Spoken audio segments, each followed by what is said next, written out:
Bonjour à tous, Nolwenn François de l'ANS. Je vais avoir le plaisir d'animer avec Jean-Christophe Turbat, Jean-Baptiste Lapéry et Christophe Pichot-Meget le webinaire de ce jour consacré à la présentation des dossiers de spécification de référencement du couloir hôpital, du financement qui est lié à ces dossiers et puis du processus de référencement qu'auront à suivre les éditeurs. Donc, pour commencer ce webinaire, je vous propose de commencer par une présentation générale des grands principes du Ségur numérique de la santé. Et pour cette présentation, je laisse la parole à Jean-Baptiste Lapéry de la DNS. Oui, bonjour à tous, j'espère que vous m'entendez bien. Alors, on va faire une présentation rapide du contexte Ségur, parce que je pense que beaucoup d'entre vous ont déjà dû avoir ces éléments, mais l'idée, c'est déjà de remettre et de repositionner tout le contexte des travaux qui vont vous être présentés. L'objectif du Ségur numérique, il est là au milieu, c'est généraliser le partage fluide et sécurisé des données de santé sous format numérique entre professionnels de santé et surtout avec l'usager.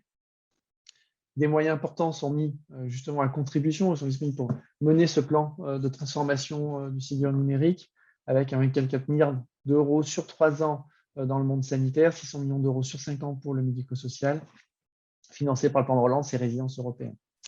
Ce n'est pas un plan qui vient en plus des feuilles de route et des travaux déjà en cours, ça c'est un point très important.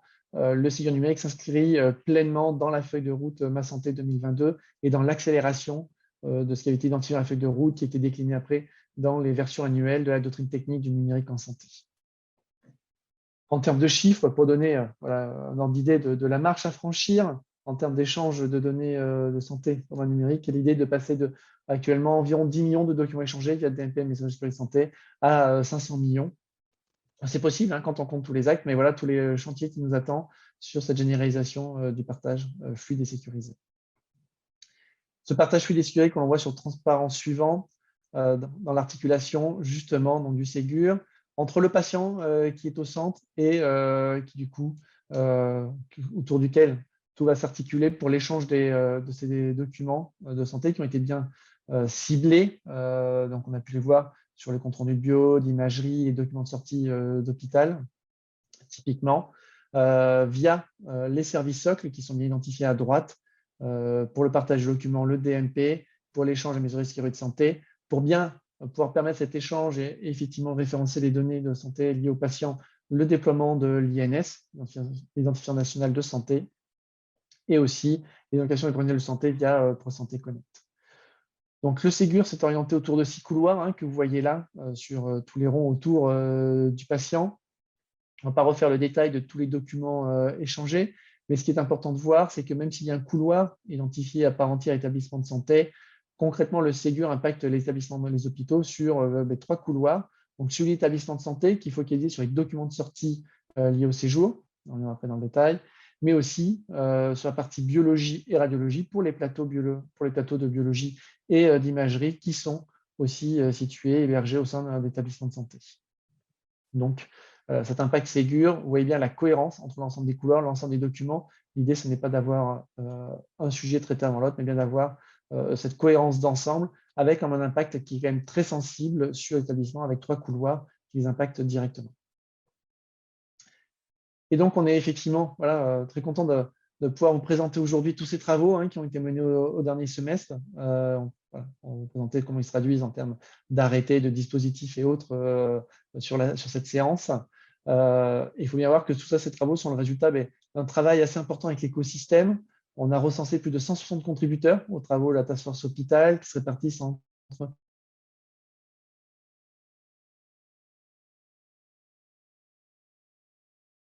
50 DSI et 110 représentants, 36 ateliers de consultation et de co-construction pour ces DSR.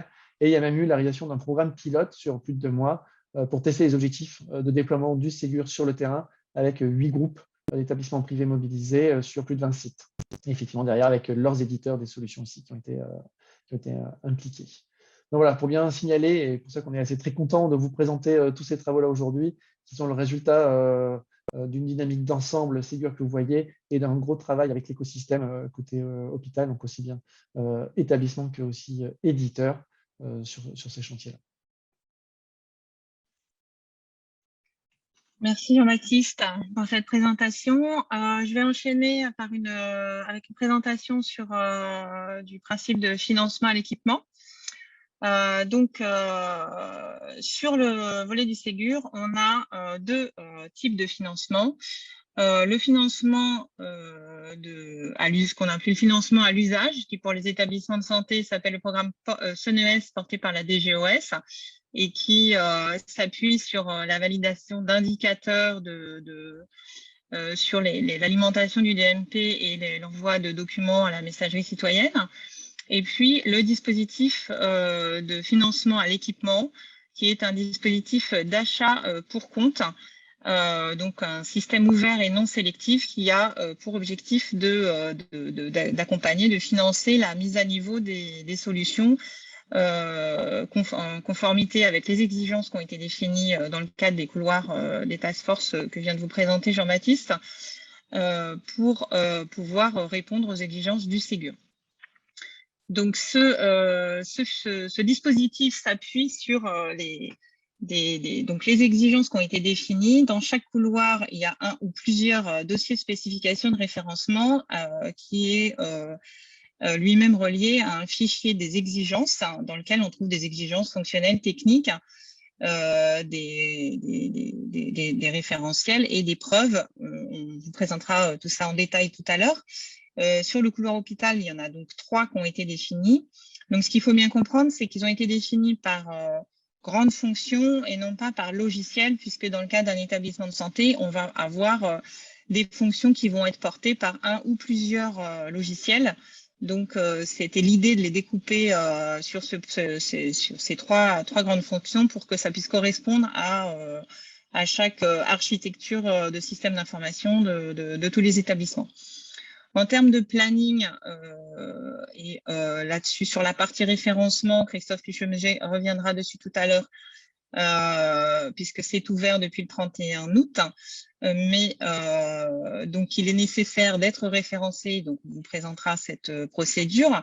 Mais une fois le référencement obtenu pour une solution, le guichet de demande de financement sera ouvert normalement courant octobre, et puis il sera possible de déposer une demande jusqu'en mai 2022, sachant que le principe c'est qu'à la demande de financement, la validation de cette demande de financement, 30% du forfait seront versés et puis les 70% restants sont versés à la validation de la fin du projet. Si on passe sur le slide suivant, on a, voilà, visuellement, donc le Ségur étant découpé en 2 vagues, donc on s'appuie, on est pour l'instant sur la vague 1, et les DSR et exigences dont on va vous parler ne concernent que cette première vague,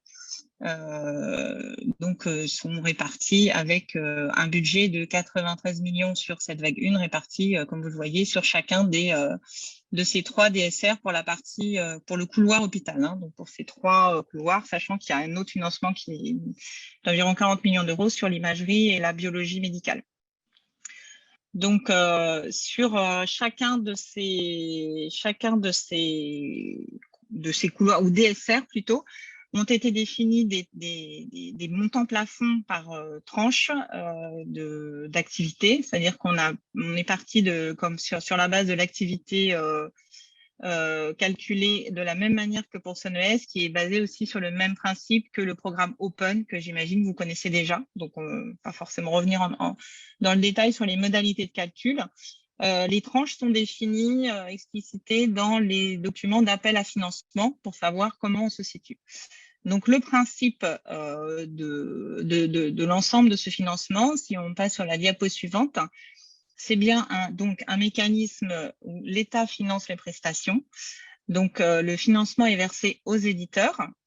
La démarche repose d'ailleurs sur vous, hein, sur les éditeurs, où on va sur la base du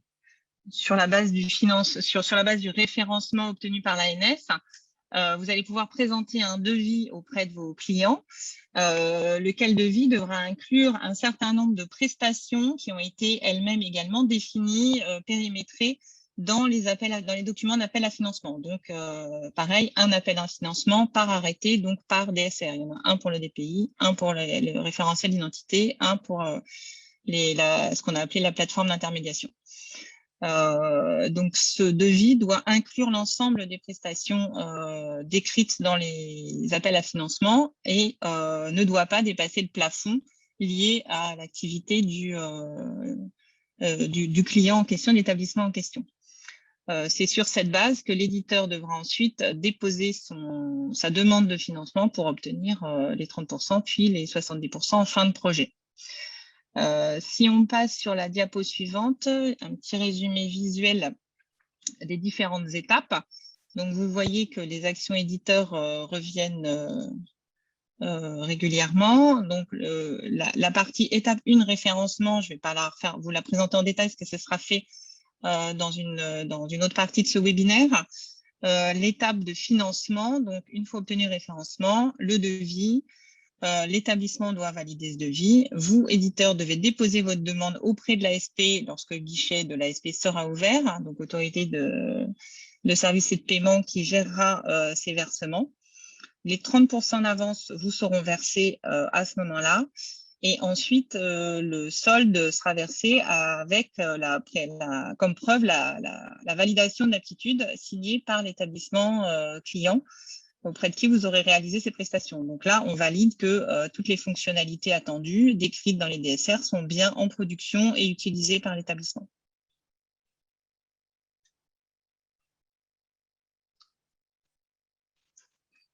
Voilà pour cette partie. Je ne sais pas si vous avez des questions en particulier sur ce dispositif. Bon, s'il y en a qui viennent au fil de l'eau, n'hésitez pas à les mettre dans le chat et puis on s'attachera à y répondre. Je me permets, Nolwenn, moi j'ai reçu un message, mais en privé. Je n'ai pas trouvé ou consulté l'activité combinée des établissements pour les forfaits. Oui, alors, l'activité combinée des établissements, elle va être mise en ligne dans ce qu'on a appelé, dans ce qu'on trouve nommé dans les documents fichier de calcul. En fait, c'est la liste des établissements et l'activité combinée qui va être mise en ligne sur le site de l'ANS dans les jours qui viennent. Mais il y avait encore certains éléments à valider et on préférait ne pas publier un document qui n'était pas bien, qui aurait comporté des erreurs et il nous restait quelques éléments à valider. Mais ça ne va pas tarder.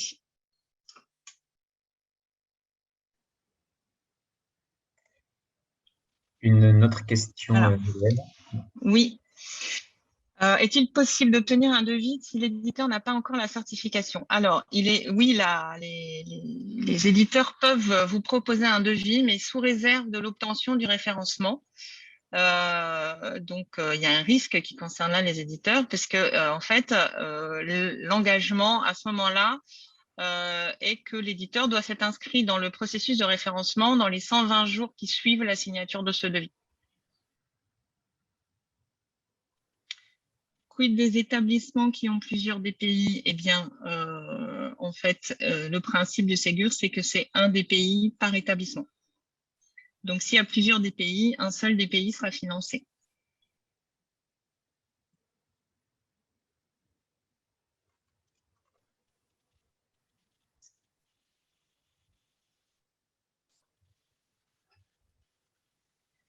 S'il n'y a pas d'autres questions, je vous propose de passer au point suivant, qui est la présentation des dossiers de spécification et de référencement du couloir hôpital.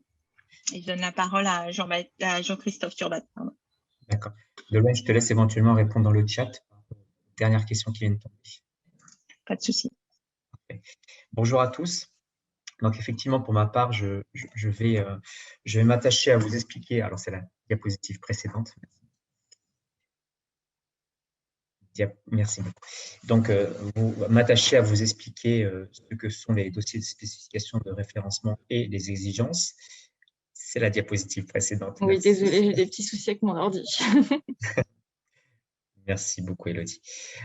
Donc, depuis le site internet de l'ANS, vous pouvez télécharger 2 documents qui décrivent les éléments qui sont nécessaires au référencement de vos solutions.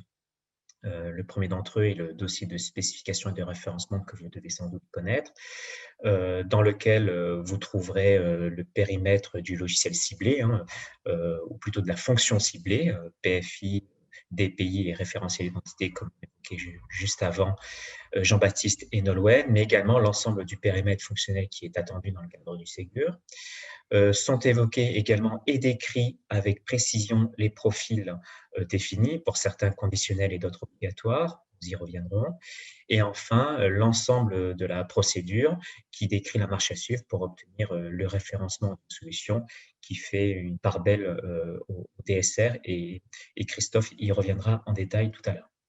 Le deuxième document est le fichier d'exigences qui lui contient l'ensemble des exigences, pour la plupart techniques, qui sont rattachées au DSR, thématique évidemment, et enfin, les référentiels à respecter, le cas échéant, hein, le référentiel MS Santé dans le cadre des échanges sécurisés, le cadre d'interopérabilité des systèmes d'information, tout ce qui concerne les échanges, les formats à adopter pour faciliter et respecter les échanges, la conformité des échanges. Et enfin, la liste des preuves qui sont à fournir dans le cadre du référencement, les preuves qui sont à fournir à l'agence de santé dans le cadre d'un processus, encore une fois, qui vous sera décrit par ailleurs.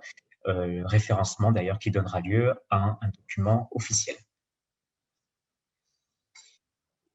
La diapositive suivante est finalement la synthèse du DSR couloir hôpital. L'hôpital est au centre. On vous rappelle qu'effectivement, il existe 3 DSR car 3 fonctions, DPI, PFI, RI.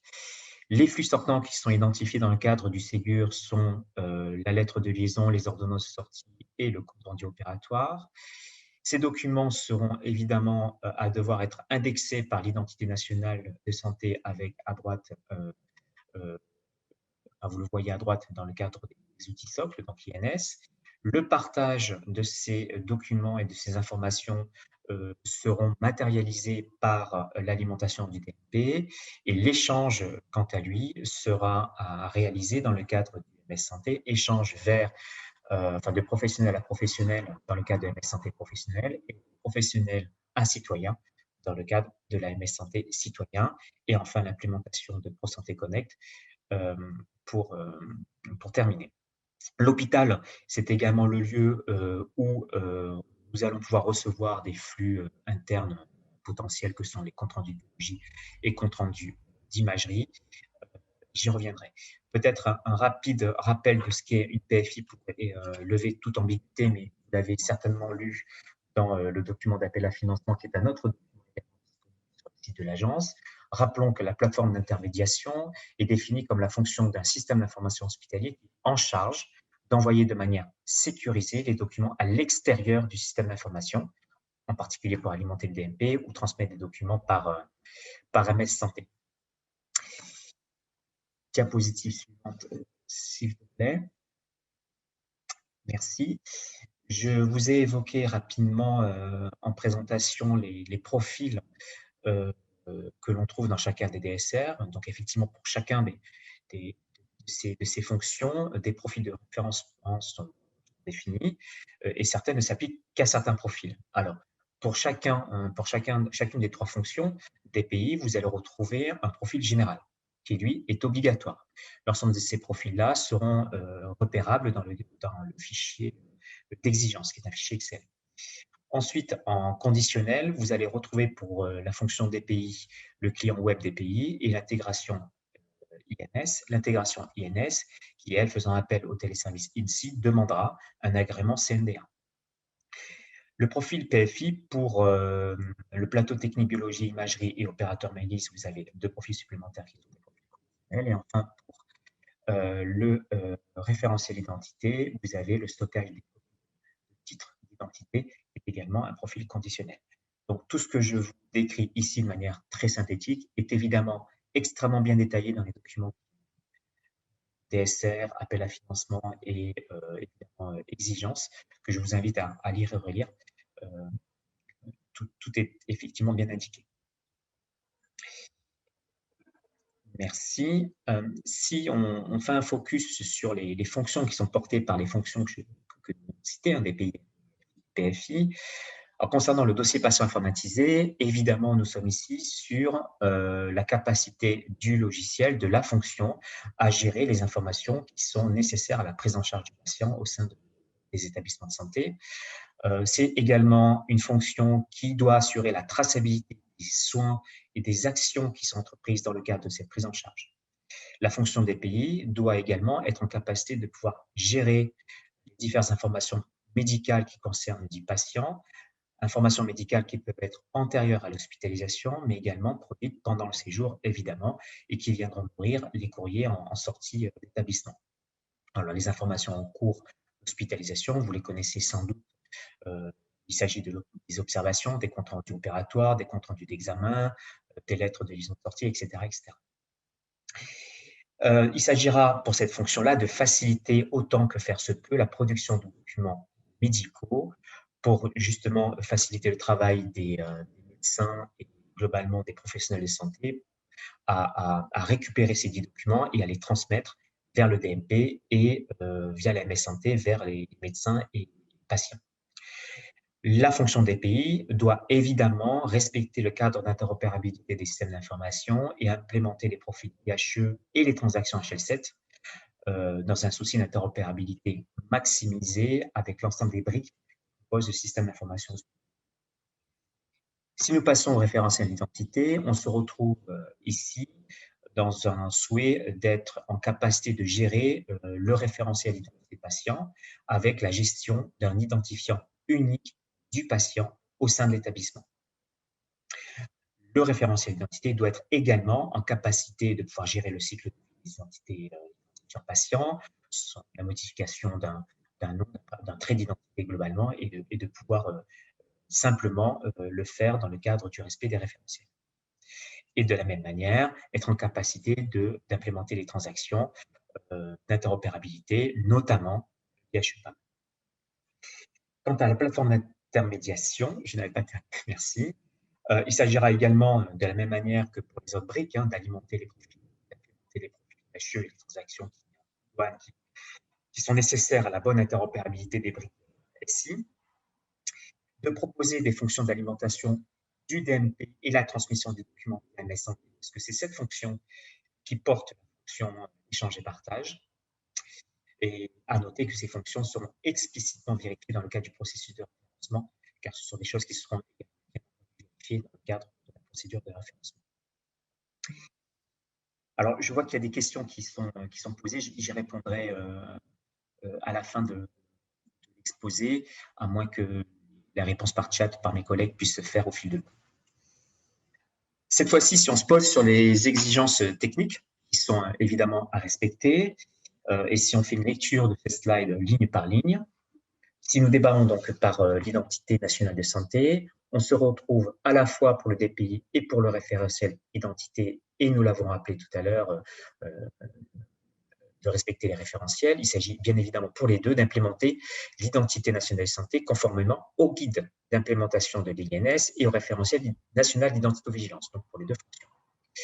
Concernant le DPI cette fois, la gestion de l'identité provenant du référentiel des identités via le profil IHE-PAM et utilisation de la transaction HL7. On y revient assez régulièrement, mais c'est une façon aussi d'expliquer l'importance de pouvoir respecter le cadre d'interopérabilité des systèmes d'information qui a finalement qui est la base d'une bonne interopérabilité et de permettre finalement au Ségur d'être une réussite.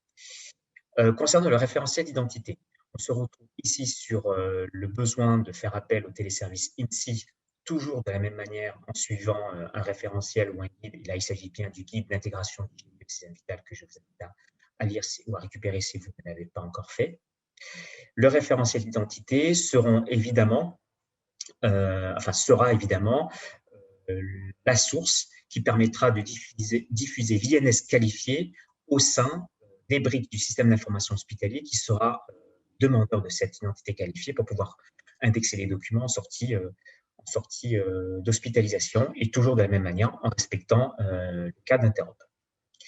Si on revient sur la fonction des pays, et là cette fois sur la production et l'intégration des documents, sur la génération de la lettre de liaison, donc l'ensemble des documents de sortie finalement, compte rendu opératoire, ordonnance de sortie. Nous sommes sur une exigence de format qui est le CDA R2 niveau 1. Toujours de la même manière, se conformer au CISIS. Et concernant l'intégration de ces comptes rendus, nous sommes également sur le même format, CDR de niveau 1, par exemple sur l'imagerie et la biologie. Et en ce qui concerne ProSanté Connect, nous sommes ici sur une exigence que vous avez certainement lue sur le DSR, qui est la capacité à implémenter l'authentification via ProSanté Connect pour les accès externes au SIH, conformément au référentiel PSC, qui lui a été publié de mémoire en mai 2021.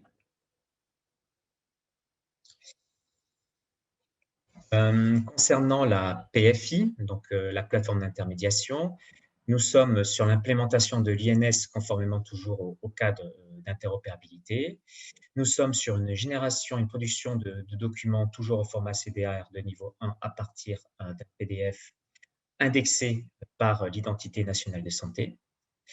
Concernant l'alimentation du DMP, nous sommes également sur un format en CDR de niveau 1 conformément aux recommandations, avec des particularités en termes d'alimentation du DMP, avec des comptes rendus biologiques par les SGL hospitaliers ou les RIS, avec des réceptions qui peuvent être faites au format CDA R2 niveau 1, PDF. Je vous laisserai lire dans le détail, éventuellement je pourrais y revenir si vous avez des questions. Ne pas oublier pour ces documents-là, évidemment, les informations de masquage. Enfin, sur la messagerie sécurisée de santé et les annuaires, nous sommes sur l'envoi d'un document toujours sur le même format, encapsulé sur une archive XDS pour les experts et accompagné du PDF aux professionnels. Rappelons que dans le cas des échanges, ce qui est important, c'est de pouvoir permettre au destinataire qui n'est pas en capacité de pouvoir lire une archive XDS de récupérer le PDF et finalement d'être en capacité de pouvoir réaliser ce qu'il a à faire. Et de la même manière, comme pour ce qu'on a pu observer sur la ligne précédente sur le DMP, pouvoir respecter un certain nombre de formats concernant les CR bio et de radiologie en N3, N1 et PDF via des flux HL7 qui sont détaillés ici. Encore une fois, c'est assez technique, donc si vous souhaitez qu'on y revienne, on y reviendra. Puisque le slide sera partagé, vous aurez tous les éléments en temps et en heure. Voilà, alors j'en ai terminé. Quelques questions, je crois, dans le chat.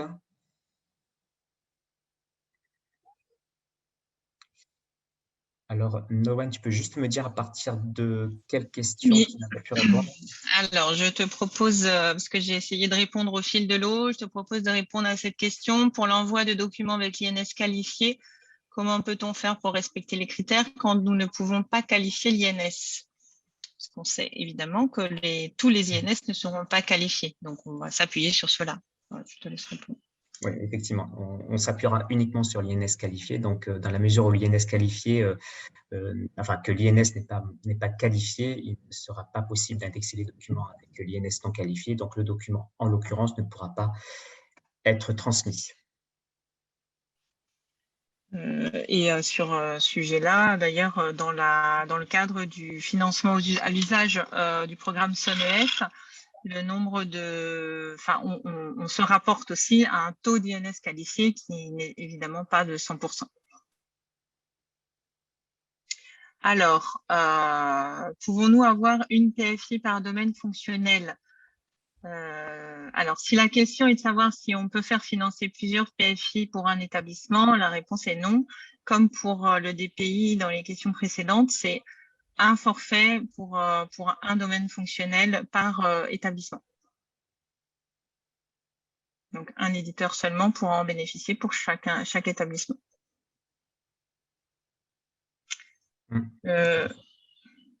Alors, je vais lire la dernière question que j'ai là sur la mise en ligne. Pour les logiciels non référentiels d'identité, mais alimentés par un client lui-même référentiel, est-il nécessaire de procéder à l'interrogation du référentiel national? Non, si le référentiel, c'est au référentiel d'identité de se connecter au téléservice pour la qualification des INS. Donc, si en tant que DPI, vous recevez les identités des patients par des messages internes au système d'information depuis le référentiel d'identité qui lui-même a fait cette connexion téléservice, vous n'avez pas à la refaire. C'est pourquoi d'ailleurs, si vous n'êtes pas vous-même référentiel d'identité, l'homologation au CNDA n'est pas nécessaire. Je ne sais pas si c'était bien ça la question. Oui, une petite astuce, peut-être Nolwenn aussi, c'est vrai que dans la partie INS, si un logiciel reçoit un document avec une INS, mais qui n'est pas une INS qualifiée dans le domaine d'authentification reçue, il doit normalement interroger l'INS pour vérifier cette INS. On n'a pas retenu ça dans les DSR, on a mis de l'interrogation du T-Service INS dans les DSR que pour le référentiel d'identité, pas pour les autres logiciels. Donc, on a travaillé que sur le cas déjà majoritaire où on va tomber sur des INS qualifiés au sein du domaine d'authentification. Et ce sera certainement des cas d'usage que l'on traitera en vague 2 plus tard sur ces cas complémentaires. On s'est focalisé sur les DSR sur le cas entre guillemets nominal majoritaire, d'avoir des INS qualifiés sur le domaine d'authentification et de traiter des documents qui sont liés à ces INS qualifiés, sachant que le cas d'usage où un établissement recevrait des documents pour des patients qui n'auraient pas d'INS qualifiés, voilà, me semble assez faible. Voilà pourquoi on part sur cette hypothèse. D'accord. Peut-être revenir rapidement, je parle sous ton contrôle Jean-Baptiste, concernant le sujet PSC, puisqu'effectivement sur les DSR, c'est ce que j'ai indiqué tout à l'heure, nous sommes sur des DSR qui indiquent que l'accès, enfin l'implémentation de PSC ne concerne que les accès externes, mais si vous avez lu les exigences, nous sommes sur une exigence qui porte sur les DPI ayant une interface web. Donc, tous les DPI web doivent avoir implémenté ProSanté Connect. S'ils ont un accès interne, alors pour le coup exclusivement, ils doivent implémenter PSC. Et si le DPI a plusieurs interfaces web, a priori, l'éditeur, enfin vous avez le choix avec une priorité à l'accès externe. C'est bien ça, Jean-Baptiste? Exactement. Voilà, il y a une petite erreur effectivement à la partie PDF, mais du coup, qui est retenu dans les exigences. Et c'est là où il y a un petit décalage avec les autres task force. Donc, sur la partie établissement, c'est bien d'avoir ProSanté Connect implémenté par tout DPI qui a une interface web. Donc, avec toutes les subtilités que tu viens d'indiquer à ceux qui n'ont qu'un accès interne ou ceux qui ont plusieurs accès. Voilà, il peut du coup y avoir des petites subtilités, mais bien, tout DPI qui a un accès web doit avoir implémenté ProSanté Connect.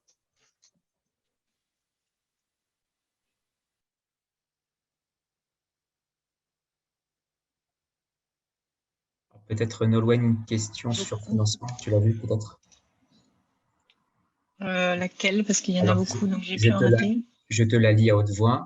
Si j'ai bien compris, il est possible de faire financer un dossier spécialisé en psychiatrie. Alors, c'est descendu en psychiatrie. Oui, par exemple, dès lors que l'établissement choisit de ne pas financer son DPI généraliste. Oui, absolument. C'est pas, nous, on ne décide pas de quel DPI va obtenir le financement. C'est donc une possibilité qui est ouverte. Je vous propose de. Nolwenn, du coup, Il y a une dernière question sur oui, PSC, si le DPI. Vas-y, Jean-Baptiste. Voilà. Et donc, dans les exigences, il a été mis effectivement préconisation pour les DPI qui n'ont pas d'interface web d'implémenter ProSanté Connect, alors avec la version lourde. Donc, sur le site de la NS, il y a les explications de comment le faire pour un client lourd, et sachant qu'après arrivera en deuxième temps la partie CIBA. Donc, pour ça qu'on a mis ça en préconisation pour les clients lourds. Côté Task Force Hôpital, ce qui n'a pas été le choix retenu nécessairement sur toutes les autres Task Force. Donc là, il y a des petites subtilités. Peut-être également l'avant-dernière question concernant le DMP. Nous avons souvent la question suivante des établissements de santé. Deux points. La cible d'usage pour alimenter les DMP est atteignable si les patients ont un DMP. Comment atteindre la cible d'usage si les patients n'ont pas de DMP? Alors, la question sera bientôt up-to-date à partir du 1er janvier 2022, puisqu'à partir de cette date-là, l'opt-out sera mis en place. L'opt-out, ça signifie que l'ensemble des citoyens français auront via Mon Espace Santé un compte ouvert sur le DMP. Donc 100% des Français pourront y avoir accès et ils auront de mémoire 6 semaines pour pouvoir éventuellement se rétracter et s'opposer à cette ouverture-là. Donc a priori, à partir de 2022, cette question n'aura plus question d'être. Effectivement, donc une grosse campagne d'ouverture et de demande d'ouverture de ces ENS, mon espace santé, sauf rétractation, refus effectivement des citoyens et même pour les enfants, une grosse campagne début 2022 jusqu'à la fin du mois d'avril. Merci. Je vous propose de passer à l'étape suivante avec Christophe Pichomologie qui va nous présenter le processus et le guichet de référencement.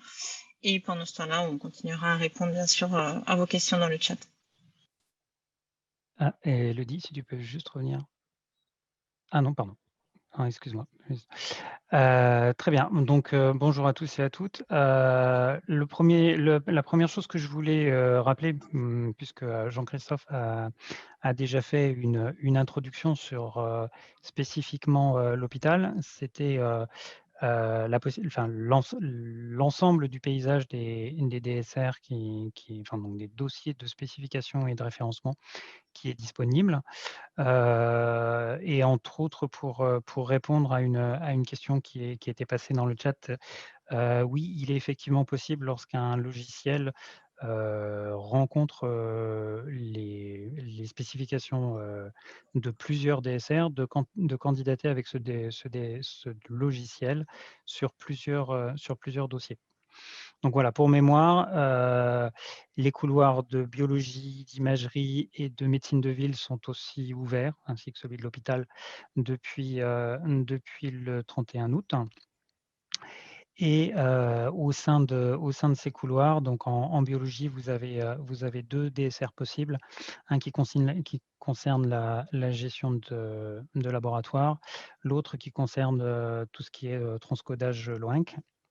En imagerie, donc c'est le logiciel RIS, donc le Radiology Information System. Et pour la médecine de ville, le logiciel de gestion de cabinet. Donc pour l'hôpital, Jean-Christophe vous les a présentés en détail, le référentiel d'identité, le dossier patient informatisé et la plateforme d'intermédiation. Une petite information aussi, le couloir médico-social nous rejoindra très bientôt. Les travaux autour de leur DSR sont en cours et donc ils devraient ouvrir aussi leur référencement avant la fin de l'année sur donc, le dossier usager informatisé.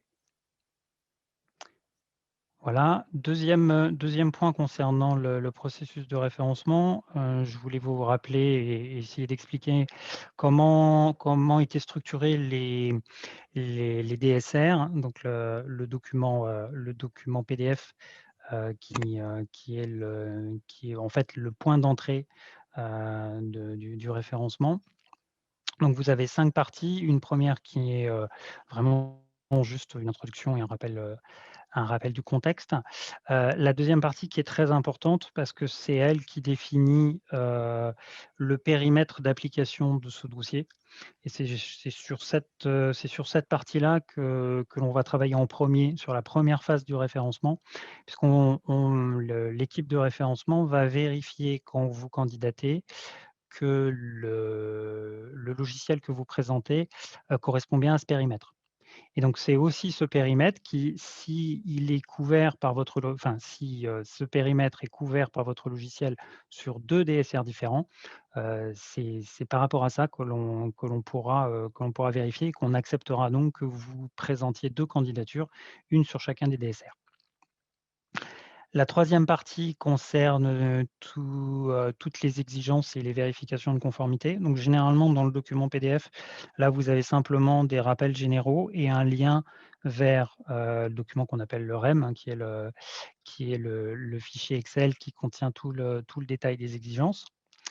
La partie 4, qui est en fait la partie présentant les différentes modalités opérationnelles du référencement, c'est, pour le dire très rapidement, les CGU du référencement. Ça pose les différents éléments qu'on va vous demander, les droits et devoirs des 2 parties, et ainsi de suite. Et vous retrouverez cette partie 4 annexée dans la convention de référencement, qu'il est obligatoire que vous signiez en début de procédure afin que l'on puisse vous ouvrir l'espace de preuve. J'y reviendrai un peu plus tard. La dernière partie, la partie 5, concerne les annexes et c'est dans cette partie que vous retrouverez les informations détaillées des différents référentiels qui sont utilisés et pointés par les exigences dans le fichier REM. Voilà. Là, un focus sur comment sont présentées les exigences et comment est-ce qu'elles fonctionnent. Donc déjà, vous avez plusieurs natures d'exigences. Vous avez des exigences, enfin, vous avez des exigences et des recommandations. Les exigences sont des conditions que nous allons, enfin des règles que nous allons vérifier en tant qu'équipe de référencement. Et donc, elles sont généralement exprimées par un doigt. Et le référencement aboutit lorsque toutes les exigences qui sont activées dans votre DSR, et je vais revenir sur ce terme d'activation, sont respectées par votre logiciel. Et vous avez un deuxième niveau qui est le niveau recommandation. Dans ces cas-là, ce qui est exprimé dans l'exigence n'est pas obligatoire, donc il ne fera l'objet d'aucun contrôle. Par contre, ces exigences de recommandation sont indiquées dans les DSR parce qu'elles vont vous indiquer dans quelle direction certainement la vague 2 cherchera ses prochaines exigences. Donc c'est quelque part un moyen de vous indiquer quel est le cap pour la deuxième vague de référencement. Après, je vous ai parlé d'activation d'exigences. Donc, en fait, vous avez des exigences qui sont obligatoires et des exigences qui sont conditionnelles. Donc, en fait, dans votre fichier REM, vous avez dans la première colonne une explication sur le fait de est-ce que l'exigence présentée est conditionnelle ou non. Et la deuxième colonne vous indique dans quel cadre cette exigence est présente. Donc, quand vous avez un nom, généralement, le cadre est général et comme vous l'a expliqué Nolwenn en début de présentation, le cadre, ou Jean-Christophe, pardon, je ne sais plus, excusez-moi, le cadre général est systématiquement obligatoire. Donc, pas de condition là-dessus.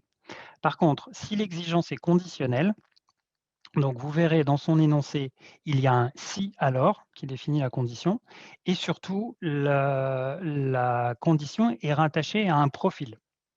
Donc, ce profil, quand vous allez candidater, vous allez nous indiquer quels sont les profils que vous choisissez, quels sont les profils que votre logiciel est capable auxquels votre logiciel est capable de répondre. Et quand vous choisissez ce profil, eh bien, en fait, l'exigence qui est relative s'active. Et donc, les équipes de référencement vérifieront que votre logiciel respecte bien l'exigence et est conforme via le scénario de conformité. Donc après, dans l'exigence, vous avez, enfin dans la ligne exigence, vous avez deux éléments qui sont très importants. Donc l'énoncé de l'exigence qui vous explique quelle est la partie sur laquelle elle porte. Et vous avez derrière un scénario de conformité qui va vous présenter la manière dont va être vérifiée l'exigence. Et après ce scénario de conformité, vous allez retrouver l'ensemble des preuves que l'outil de candidature vous demandera d'enregistrer pour valider le fait que votre solution, que votre logiciel respecte bien l'exigence listée. Une petite information, quand vous regarderez les fichiers d'exigence en détail, vous constaterez que parfois l'exigence est dupliquée. C'est parce que parfois il y a plusieurs scénarios de conformité pour vérifier l'exigence. Donc dans ces cas-là, vous pouvez vous fier au système de codification qu'on a pris, donc numéro d'exigence et numéro de scénario. Et vous verrez, le mécanisme est fait de manière à ce que ce soit relativement facile de suivre l'arborescence. Quand vous avez une exigence, par exemple, là, il est présenté le document 2, eh bien, le scénario qui correspond est le scénario document 2.1 pour le premier scénario. Et si jamais on avait un scénario numéro 2, on aurait le document 2.2. Et les preuves suivent la même nomenclature. Comme ça, vous verrez, chaque exigence, scénario, épreuve sont identifiés et ça permettra dans nos échanges lors des vérifications, s'il y a besoin d'informations complémentaires, d'avoir un référencement du point qui est à vérifier le plus précis possible. Très rapidement aussi, vous avez une arborescence qui vous permet, enfin qui nous permet de ranger les exigences par section, bloc et fonction. On manipule sur certains documents de référencement plus d'une centaine d'exigences et donc l'idée était de pouvoir les ranger et bien les manipuler. J'ai déjà parlé de la nature de l'exigence, de l'énoncé et les descriptions apportées dans les compléments. Donc, je pense que j'ai couvert l'ensemble des choses que je voulais vous dire sur ce slide. C'est peut-être le point le plus important avant qu'on passe à la suite. Est-ce qu'il y a peut-être des questions? Je sais pas, peut-être que mes collègues peuvent me dire s'il y a des questions qui défilent, je ne les vois pas. Pas de questions dans le chat pour l'instant. Ok, génial. Donc, je continue. Slide suivant, s'il vous plaît. Voilà. Là, c'était pour faire un focus sur le questionnaire de sécurité et de maturité SSI. Donc, en fait, ce questionnaire est un prérequis au référencement. Donc, vous devez le remplir. Il n'apparaît pas dans le fichier Excel, mais il est obligatoire. Et alors, en fait, la seule chose qui est obligatoire, c'est que vous répondiez au questionnaire. Les équipes de référencement vérifieront que vous avez répondu au questionnaire. Après, dans cette première phase, l'objectif était surtout, et c'est le dernier point de ce slide, de mesurer la maturité et d'obtenir un panorama de la maturité en termes de sécurité des logiciels. Donc sur cette première vague, nous ne rentrons pas dans les détails et il n'y a pas de niveau de réponse exigé. Donc moi, je vous recommande d'y répondre de la manière la plus honnête qui soit. Je ne rentrerai pas trop dans le détail de ce qu'est le questionnaire SSI parce qu'il y a des webinaires qui sont dédiés avec certains de mes collègues qui sont bien plus expérimentés que moi sur le sujet et qui vous expliqueront comment ça fonctionne. Juste un point important par rapport au processus de référencement. Je sais que ça fait beaucoup d'outils, beaucoup de comptes à gérer, mais la partie donc questionnaire SSI sera gérée dans Convergence. Donc, je ne sais pas si certains d'entre vous sont familiers de cet outil qui nous sert à mesurer la maturité de l'écosystème par rapport à la feuille de route du numérique en santé. Mais donc, tous les outils étaient en place, donc on a fait le choix de déployer le questionnaire SSI au sein de cet outil. Donc, vous aurez à aller dans cet outil, en plus de l'outil de candidature lié au Ségur. Peut-être slide suivant, que je vais passer rapidement. Voilà, ça c'est très rapidement pour, si vous n'avez pas le temps ou l'occasion d'assister au webinaire dédié au formulaire SSI. Donc, ça se présente de cette manière-là dans l'outil Convergence. Il s'agit d'une mesure de la maturité. Donc, vous avez une explication de la question. Vous avez les différents niveaux de maturité qui sont présentés dans les 4 blocs. Et généralement, est indiqué le bloc qui est le bloc cible. En première approche, avant que vous ayez rempli le questionnaire. Puis ensuite, vous déclarez à quel niveau se situe votre logiciel et le questionnaire, petit à petit, calcule votre niveau de maturité. Comme je vous le disais, L'objectif ici est vraiment que vous répondiez à ce questionnaire de manière à ce que la maturité de l'écosystème en matière de sécurité soit connue. L'objectif n'est pas d'imposer un niveau de sécurité dans cette première phase. S'il n'y a pas de questions, je vais continuer. Christophe, oui. Alors, je ne sais pas si tu le fais maintenant ou plus tard, je te le dis à haute voix. Tu me dis si. Oui. Tous les questionnaires de convergence doivent donc être actualisés pour les produits référencés pour l'utilisation.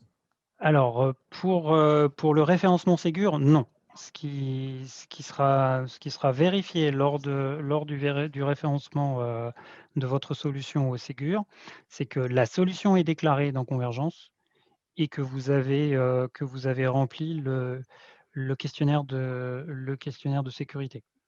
C'est le minimum qui sera exigé. Après, je vous encourage vivement à participer à la maturité de l'écosystème et à remplir Convergence, bien sûr. Mais seul le questionnaire SSI est obligatoire pour le référencement.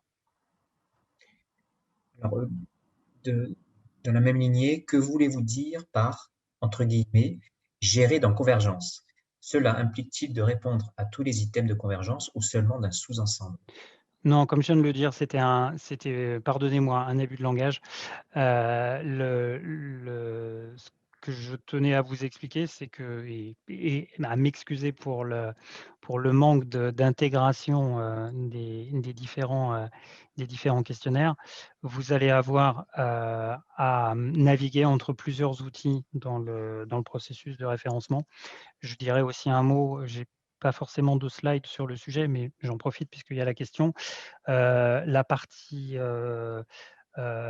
interopérabilité va être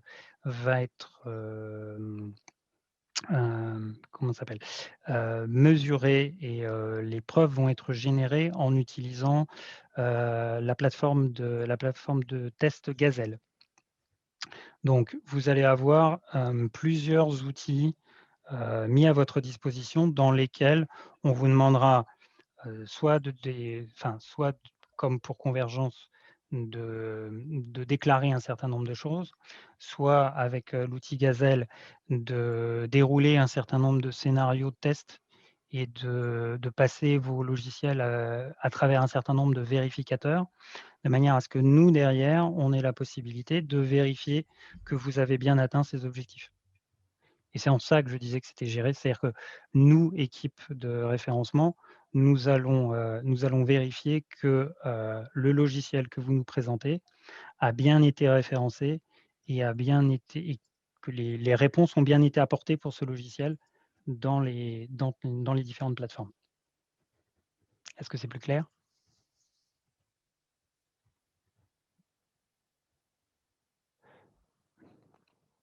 Une petite question suivante. Les éditeurs doivent se mettre en conformité avec les DSR pour être référencés. On est d'accord que le questionnaire SSI est également à remplir par les éditeurs. Mais c'est à remplir par les éditeurs, en fait. C'est pas par les établissements. Oui, tout à fait.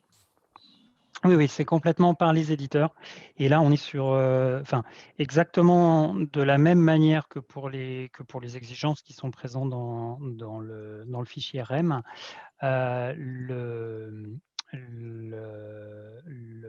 L'ensemble des vérifications sont réalisées sur un logiciel que je qualifierais sorti d'usine. C'est-à-dire qu'on ne fait pas la vérification chez un client en particulier, mais on fait la vérification sur votre logiciel catalogue. Donc pour nous, il est important que vous fassiez ce travail de preuve sortie d'usine. Excusez-moi, je ne trouve pas d'expression plus appropriée.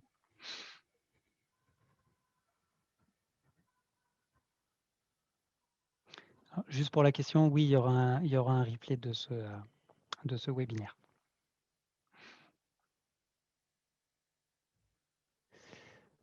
Alors, pour les prérequis à la connexion Gazelle, oui, il faut que vous ayez présenté une candidature sur un DSR, puisqu'en fait, pour ceux qui le connaissent déjà, il y a un espace Gazelle aujourd'hui qui est disponible et qui est une sorte de bac à sable sur lequel les éditeurs peuvent venir assez librement pour le référencement, nous avons fait le choix d'ouvrir une deuxième instance dans laquelle, quand vous candidatez, on vous ouvre un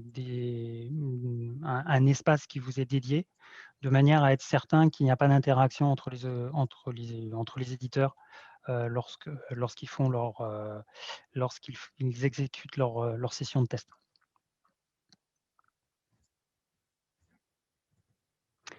On va peut-être passer au slide suivant. Ça, je vais présenter le processus général. Donc, ce slide est assez fourni. Il y a une petite coquille, hein, la partie éligibilité en haut, c'est une faute de frappe, excusez-moi. Donc, le processus ici se lit de gauche à droite. Je pense, sans me tromper, qu'aujourd'hui, vous en êtes tous à peu près à la flèche blanche, qui est la préparation de la candidature au titre d'un DSR.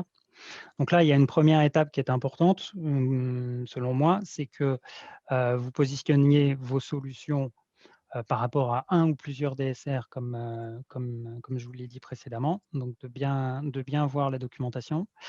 L'ensemble des documentations sont disponibles sur le site de l'ANS, donc isanté.gouv.fr. Et là, vous trouverez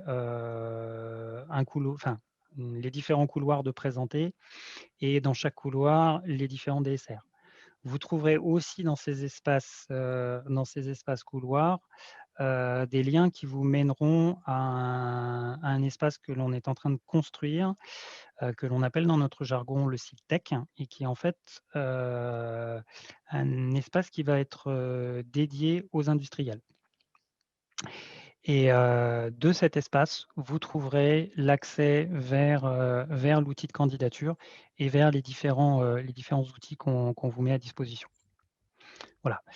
Ça peut vous sembler un peu un jeu de piste, mais quand on le déroule, je l'espère, les liens sont assez naturels et on essaye de séquencer au maximum les choses. Donc, pour revenir au processus que je vous présente ici, première chose, préparation de la candidature.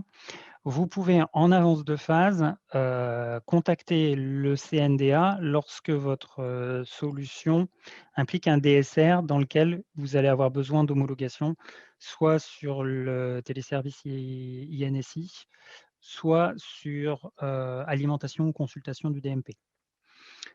Très rapidement, si par hasard, il y avait dans l'assistance des éditeurs qui font aussi des logiciels pour la gestion des cabinets, vous ajoutez à ces homologations-là l'homologation AppCV et l'e-prescription.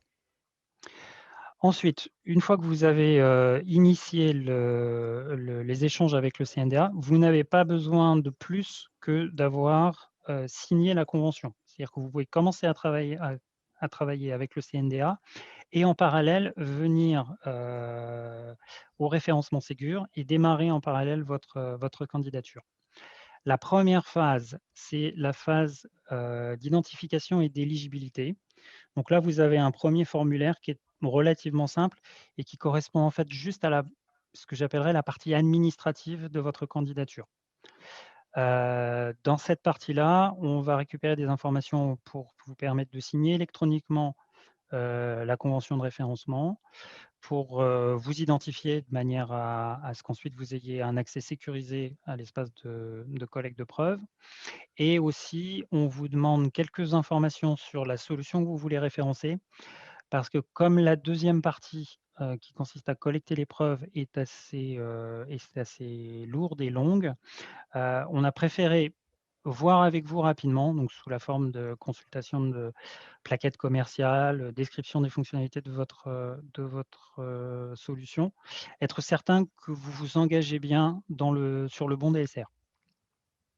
Là, on est vraiment sur une partie éligibilité. Il y a assez peu de filtres à partir du moment où c'est bien vous et qu'on vous a identifié.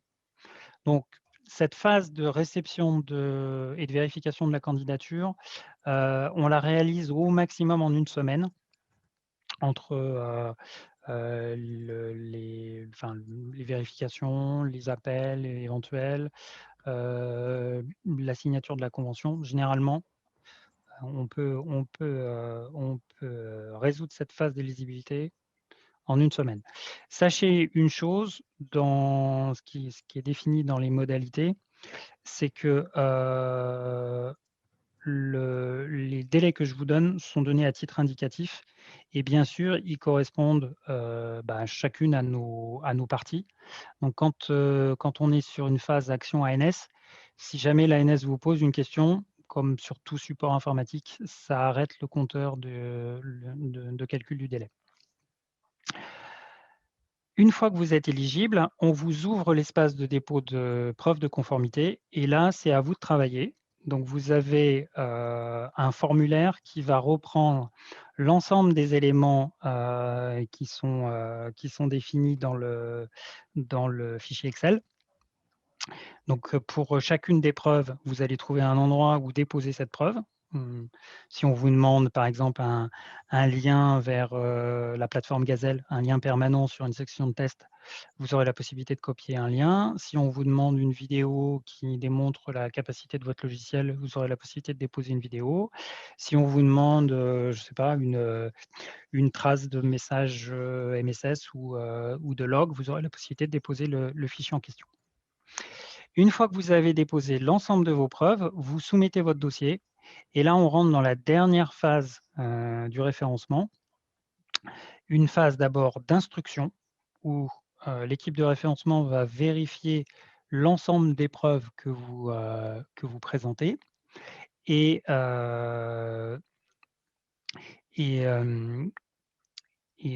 donc, si une preuve, pour une raison ou pour une autre, soit n'était pas, disons, compréhensible. Il pourrait qu'une vidéo que vous avez déposée a été altérée, on n'arrive pas à la lire, ou ce qu'on voulait vérifier sur l'écran n'apparaît pas.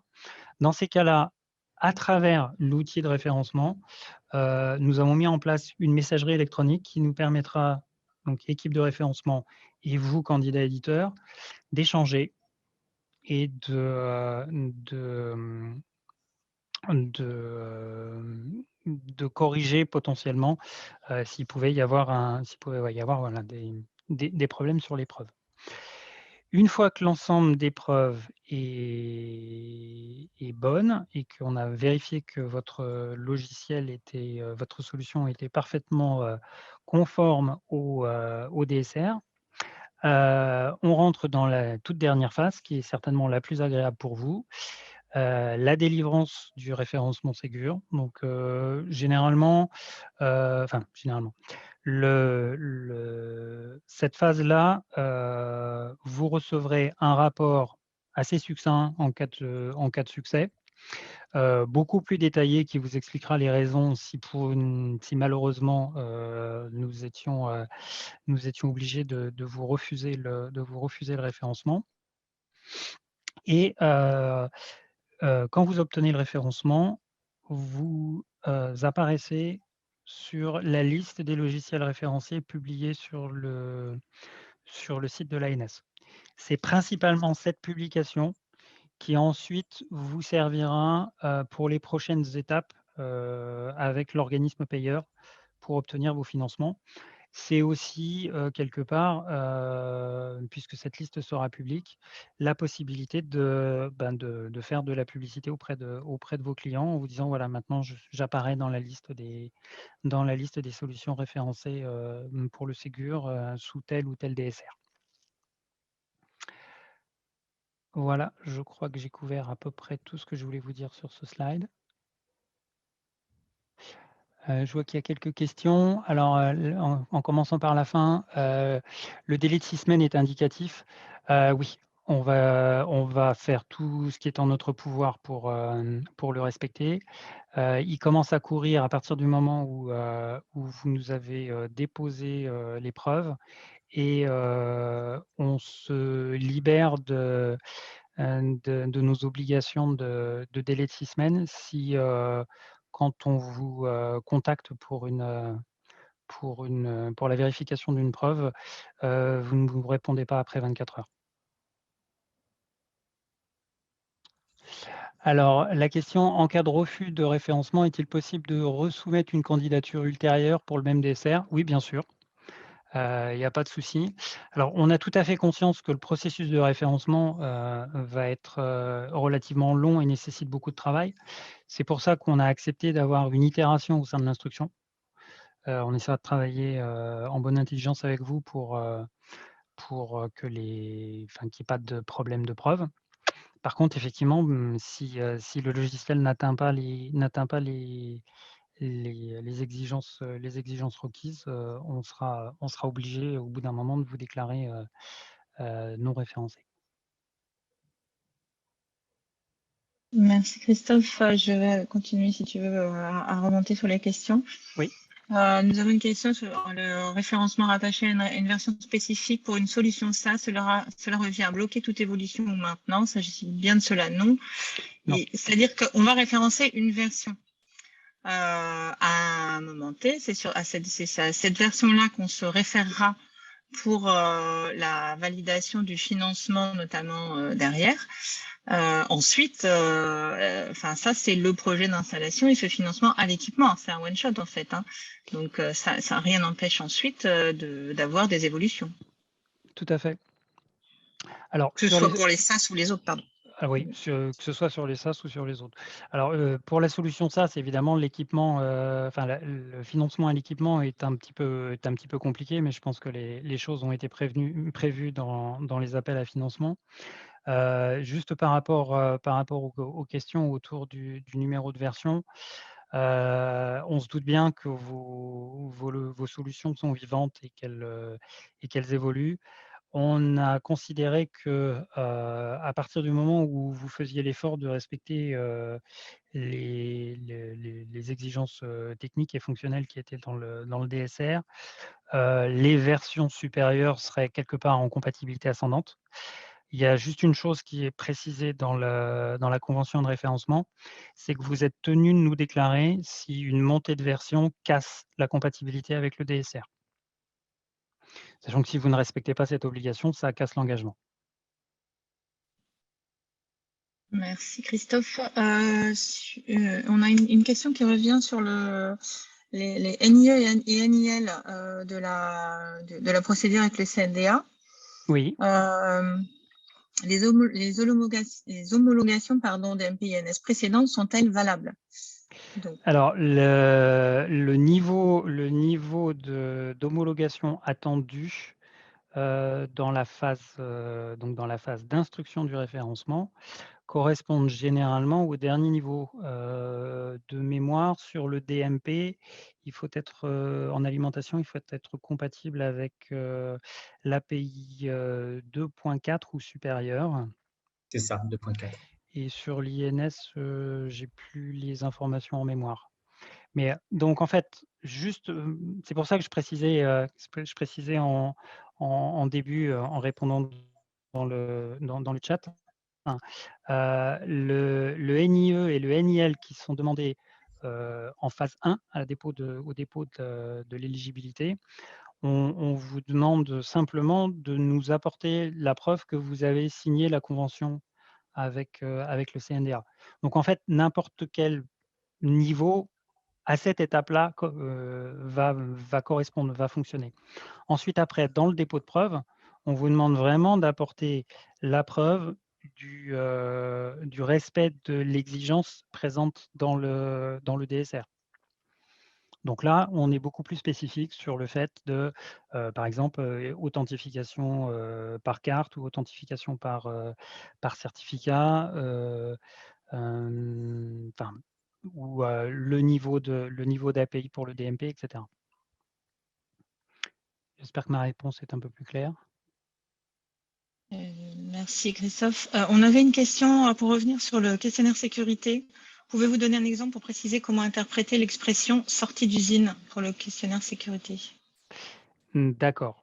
En fait, comme on essayait de vous l'expliquer précédemment, votre logiciel pour le référencement va être évalué avant vente. Donc en fait,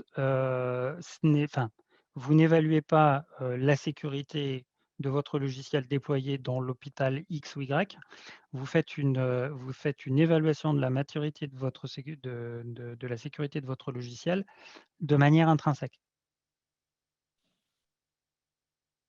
Est-ce que c'est plus clair? Non.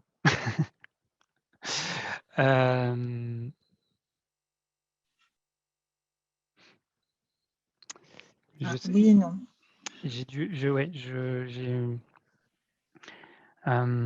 Comment est-ce que je peux vous apporter des ce qui va être mesuré, ce sont des éléments généraux.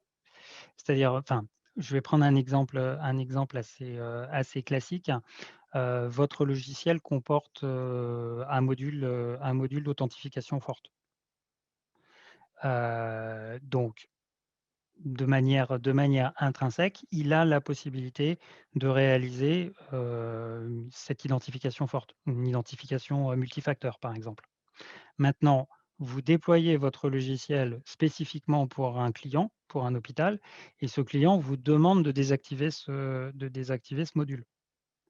Spécifiquement, si vous évaluez la maturité de votre logiciel face à la sécurité pour ce client, elle est faible, puisqu'il n'y a plus d'authentification forte.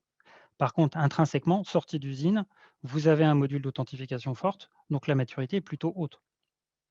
Ce qu'on cherche à évaluer là, c'est la deuxième alternative, c'est-à-dire votre logiciel, pas dans un contexte donné, mais en général, est-ce que sa maturité est plutôt faible ou plutôt forte?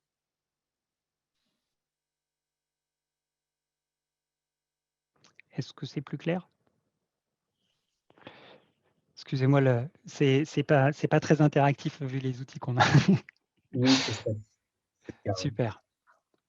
J'ai vu qu'il y avait une question encore sur les versions. Peut-on référencer une version N-1 et ce référencement sera valable pour les versions N et N+1 si rien n'est cassé? Alors oui, ça va fonctionner comme cela. Par contre, simplement, remettez-vous dans la perspective du calendrier du Ségur. Les référencements ont commencé là au 31 août. Le guichet de référencement fermera au 15 mai. Et vous avez de mémoire, Jean-Baptiste, je parle sous ton contrôle, jusqu'au 15 juillet pour faire des ventes. Donc en fait, sur cette fenêtre de temps-là, sauf si vous avez des cycles logiciels très très rapides, vous n'allez pas générer. Je me permets de prendre la parole. En fait, c'est parce qu'en fait, beaucoup d'entre nous, on travaille sur deux versions logicielles en parallèle, déployées chez nos clients en parallèle, parce que les clients, même si on sort une version par an, nos clients mettent du temps à déployer aussi ces versions, mais ils nous demandent bien sûr d'intégrer dans les versions N-1 ou N-2 des fois des fonctions qui sont disponibles sur la dernière version. Par exemple, les fonctions Ségur, on va les développer sur la version en cours, mais il y a des clients, c'est sûr, qui vont nous demander de les avoir sur des versions N-1.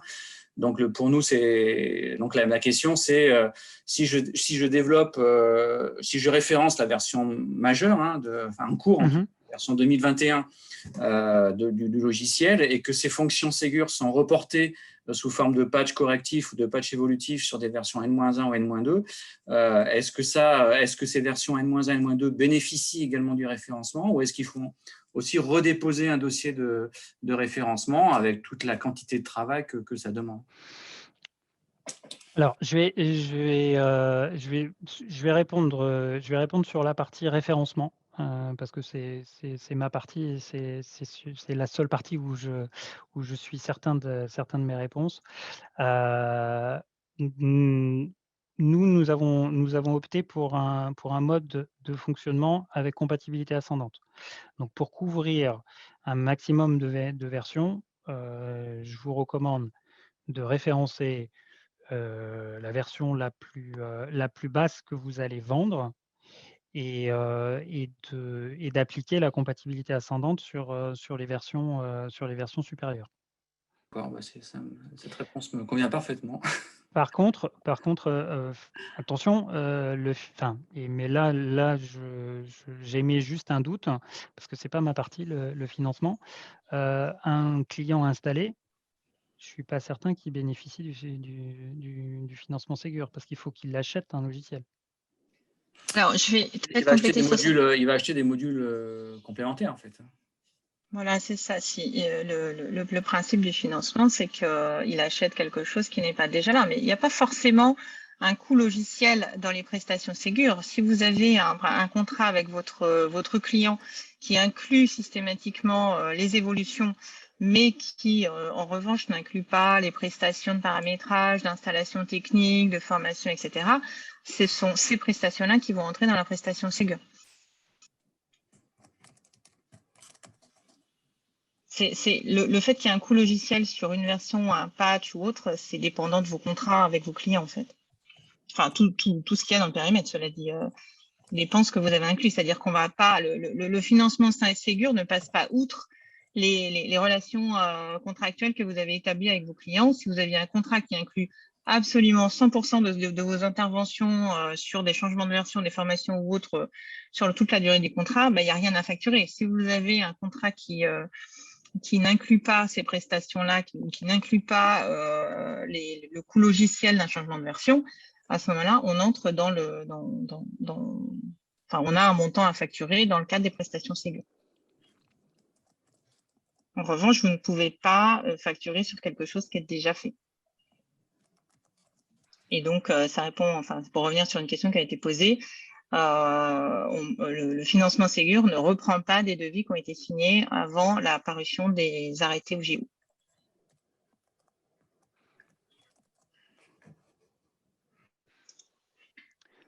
J'ai une question. Pour certaines solutions SaaS, les cycles de vie de mise à jour du produit peuvent être relativement courts, certes. Une release tous les 1 ou 2 mois, par exemple, et c'est toujours la dernière version qui est utilisée par les clients. Sommes-nous alignés avec la démarche Ségur? Je serais tenté de dire oui, vous allez nous présenter une version pareille, N, que l'on va référencer, sur laquelle vous allez faire vos collectes de preuves et que vous allez nous soumettre. Et ensuite, le mécanisme de compatibilité ascendante va s'appliquer, c'est-à-dire la version N+1, N+2, N+3, mois par mois, s'appliquera, à condition que les mises à jour de votre plateforme SaaS ne cassent pas la compatibilité ascendante et votre respect des exigences Ségur. Ce qui peut arriver dans ce cas-là, c'est qu'on se retrouve avec un client qui bénéficie d'une version Ségur dont l'industriel a bénéficié de l'avance des 30%, et après quelques mois d'installation, le client se retrouvera avec la version qu'il a commandée, mais avec une version qui a bénéficié d'évolutions dans l'intervalle.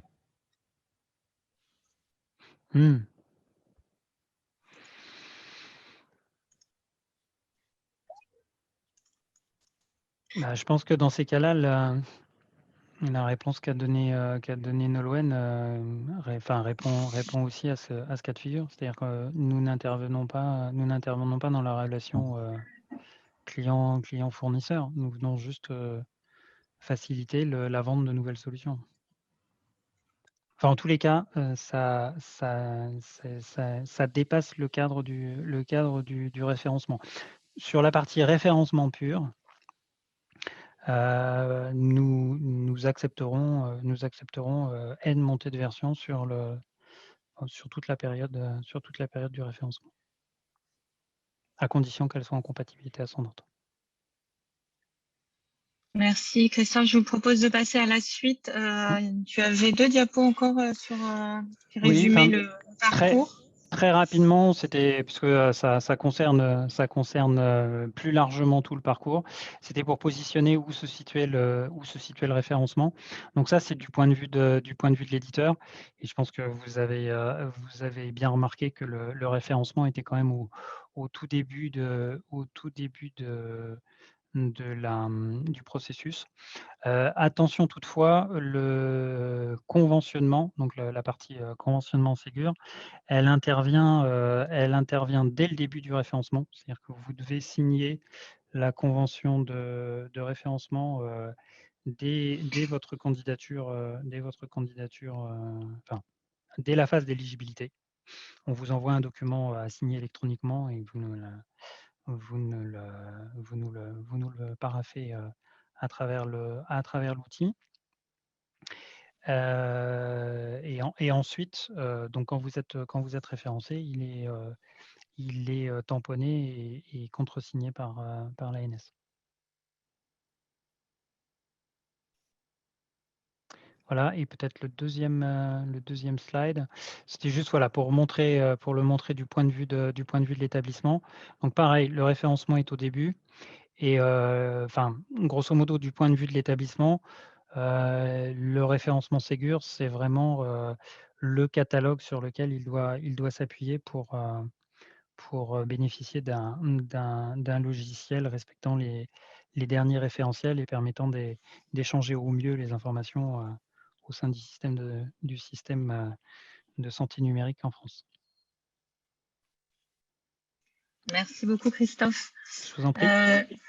Je vous laisse bien évidemment, comme depuis le début, continuer à poser des questions dans le chat si vous le souhaitez. Je vais vous parler d'une petite expérience maintenant que nous avons menée du mois d'avril au mois de juin 2021 avec certains établissements de la Task Force Hôpital.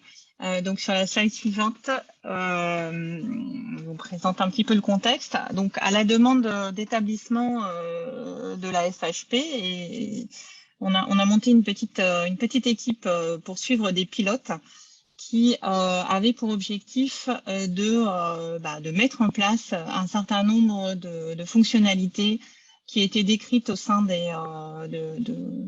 qui avait vocation à être décrite au sein des DSR, parce qu'à cette époque-là, tout n'était pas encore rédigé, finalisé.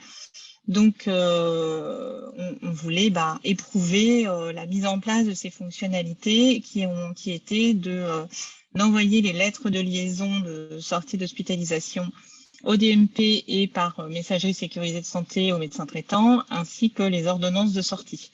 Le tout avec qualification des INS. Donc, on a travaillé avec 8 groupes et au sein de ces 8 groupes, on avait 19 ou 20 établissements qui sur les champs MCO, PSI, SSR, et on avait également un HAD. Donc, on a travaillé alors à marche forcée, parce que c'était relativement court.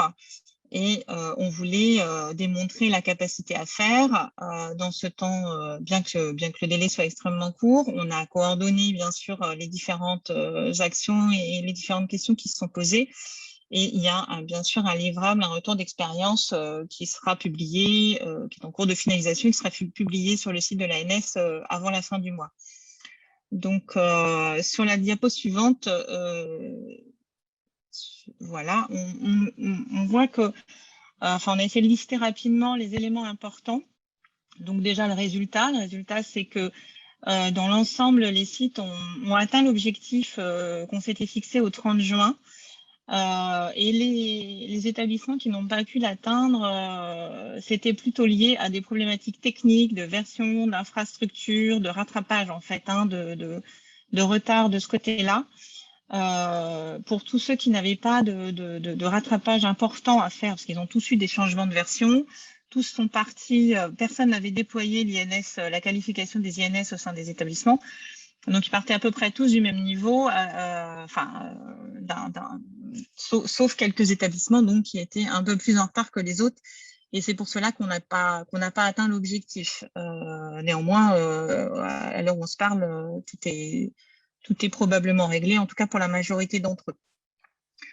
Les éléments importants qu'on a relevés pour réussir ces projets, c'est vraiment la collaboration d'une part entre établissements de santé et éditeurs, et puis la collaboration des équipes en interne pour bien coordonner les différents acteurs et bien faire comprendre le projet. Donc vraiment un gros partage d'informations et une grosse implication des éditeurs, sachant que dans cette démarche, ça a été proposé par les établissements, mais bien sûr, les éditeurs qui ont participé à ces pilotes étaient totalement partants et se sont rendus disponibles pendant toute cette période pour mener le projet. Ce qui est important et qu'on a bien vu, hein, dont on a un peu parlé pour le moment dans le cadre de l'hôpital, c'est que, comme vous avez vu que on a scindé en 3 DSR les différentes grandes briques fonctionnelles, et qu'on peut donc avoir pour l'établissement 3 éditeurs qui remplissent chacun une partie chacun un des DSR.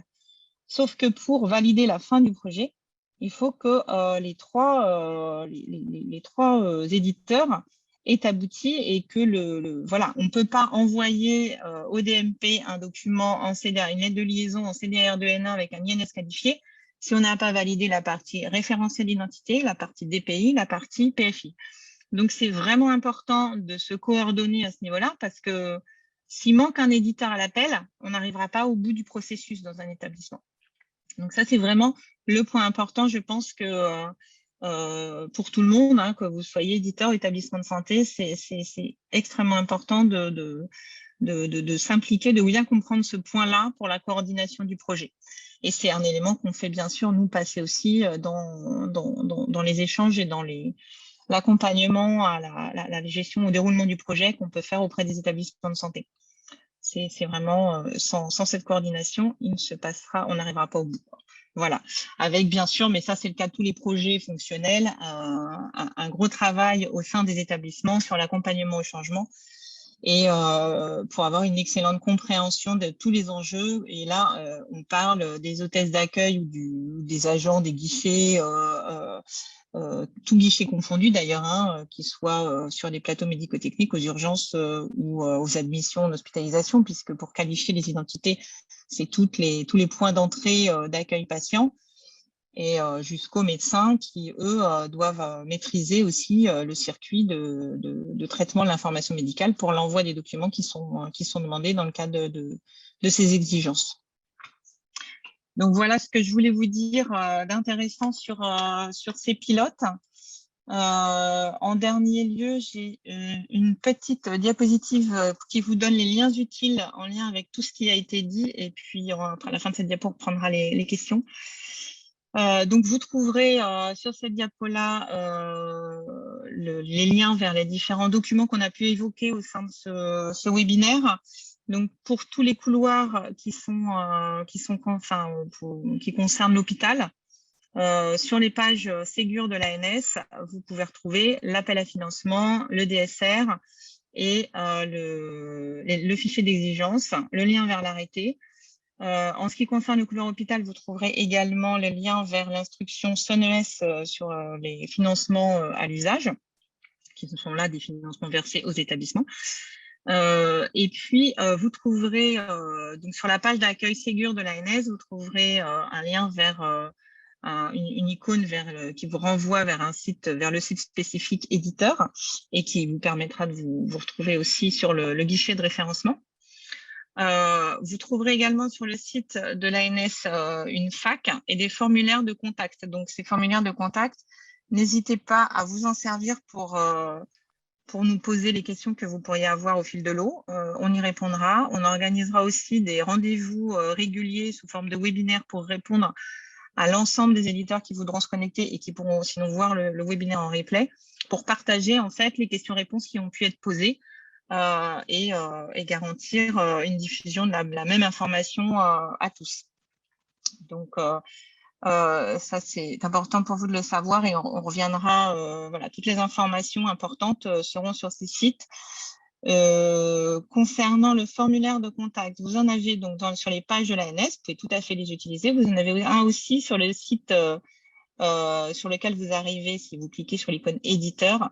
Un petit point d'attention sur ce formulaire, pensez bien à mettre vos coordonnées dans le formulaire parce qu'il n'y a pas de champ dédié pour vous laisser vos coordonnées.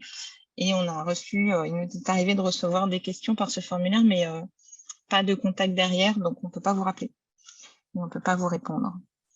Voilà. Un dernier point, et pour répondre à une question qui a été posée, on va participer régulièrement à des interventions. Il y a celles qu'on organise à l'ANS, mais il y a des interventions qui sont organisées à l'extérieur de l'ANS et on peut tout à fait participer si besoin était pour apporter une présentation à des événements ou des journées qui seraient organisées, que ce soit par des groupes d'éditeurs ou par des institutions. Il y en a au niveau des ARS, en région.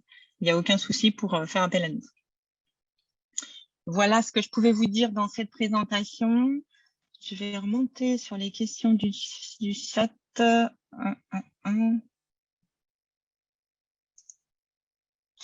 Alors,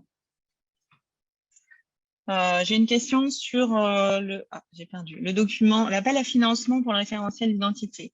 Donc, normalement, ils sont tous rédigés de la même manière, hein, quel que soit le DSR, nos appels à financement. Donc, on parle de commandes passées avant le référencement. Donc, c'est bien ce qu'on a dit tout à l'heure. Les commandes qui sont passées avant la publication des arrêtés ne seront pas prises en compte. Et d'ailleurs, ce document AF n'existe que depuis la publication de l'arrêté au JO. Donc, je vous confirme qu'il n'y a les commandes passées avant la publication au JO ne sont pas prises en compte par ce financement puisqu'il n'existait pas avant la publication au JO. Alors, question suivante. Dans un centre de petite taille qui n'envoie pas de flux d'identité vers d'autres logiciels, ce centre devra-t-il quand même se doter d'un logiciel répondant à toutes les exigences DSR RI? J'y ai répondu, Nolwenn, dans le chat. D'accord. OK. Alors, du coup, peut-être que tu sais… Bien sûr. On a mis toutes les exigences. On a essayé de ne pas mettre trop d'exigences. Donc, on a mis des profils pour la partie PFI. Mais l'idée était que ces logiciels référencés puissent convenir dans la plupart des cas, que du coup, l'établissement n'ait pas à se poser des questions sur les 58 options et que ce soit quand même assez lisible. Et donc, oui, effectivement, un RI doit être capable de diffuser ces identités INS en flux HL7V2.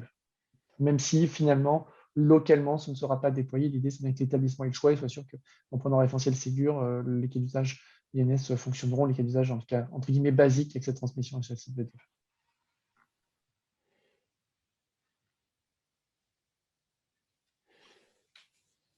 Alors, je ne sais plus le fil des questions. Jean-Christophe, est-ce que tu sais où on était du coup? Parce que je n'avais pas forcément tout suivi. Tu as répondu à celle-là.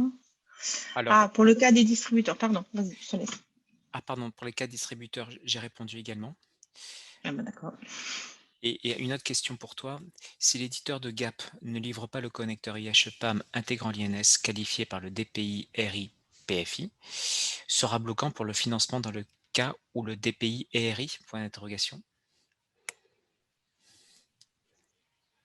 Eh bien, dans la mesure où, pour débloquer le financement, la fin du projet, votre client doit montrer qu'il y a des envois de l'aide de liaison, par exemple, avec l'INS qualifié au bon format, il vous faut des INS qualifiés. Donc, il faut les récupérer. L'idée, là, c'est le DPI qui va les qualifier, donc il pourra les envoyer, les lettres, mais elles ne seront pas récupérées dans la gamme, dans la GAP. Mais à ce moment-là, c'est que l'éditeur DPI est aussi RI.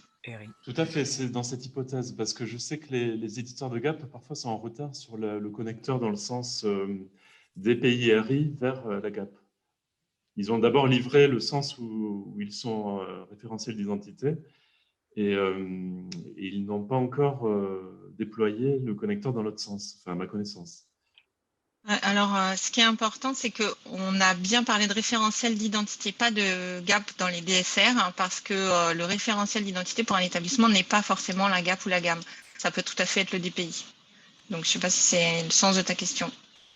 Oui, ben c'est ça, c'est-à-dire qu'on aura l'INS dans le DPI, mais ce n'est pas sûr qu'il va passer dans la GAP. Et ça, ce n'est pas bloquant. Non, pas du tout. Ce n'est pas dans ce sens-là que ça nous intéresse. Nous, ce qu'on veut, c'est l'avoir dans le DPI. Okay. Voilà, c'est le RI, donc le logiciel qui a été identifié RI qui doit qualifier, qui transmet au DPI.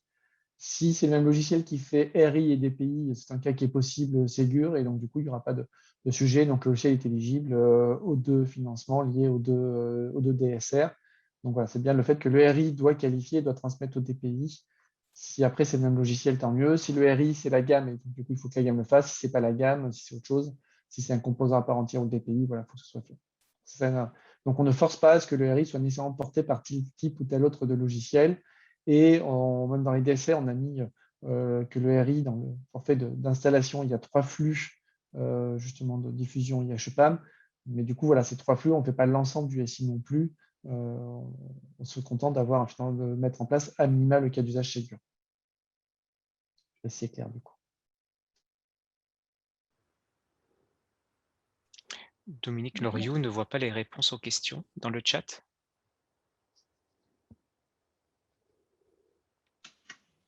Il y a des questions qu'elle n'en a pas encore répondu. Je ne sais pas si c'est celle-là. Ah, pourtant, elles y sont. Je sais pas.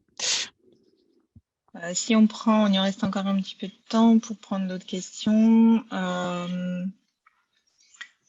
Les financements Ségur couvrent-ils la souscription égale abonnement récurrent au service référencé ou... Alors, vous trouverez le détail, les financements Ségur à l'équipement. Tout le détail se trouve dans les appels à financement, hein, le détail de ce qui est pris en compte, de ce qui n'est pas pris en compte.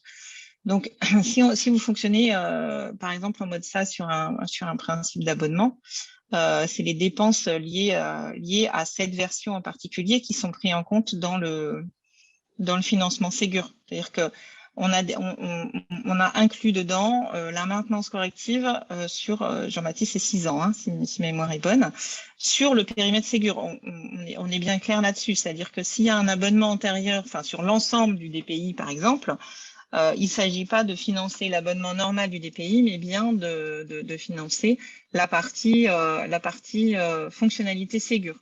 Donc, il ne peut pas y avoir de surcoût à votre abonnement en cours qui ne rentre pas dans le cadre du financement Ségur. Exactement. Donc, tout est décrit, et ce qui a été décrit dans l'ensemble de la prestation est censé fonctionner aussi bien en mode on-premise, licence perpétuelle ou pas, ou en mode SaaS.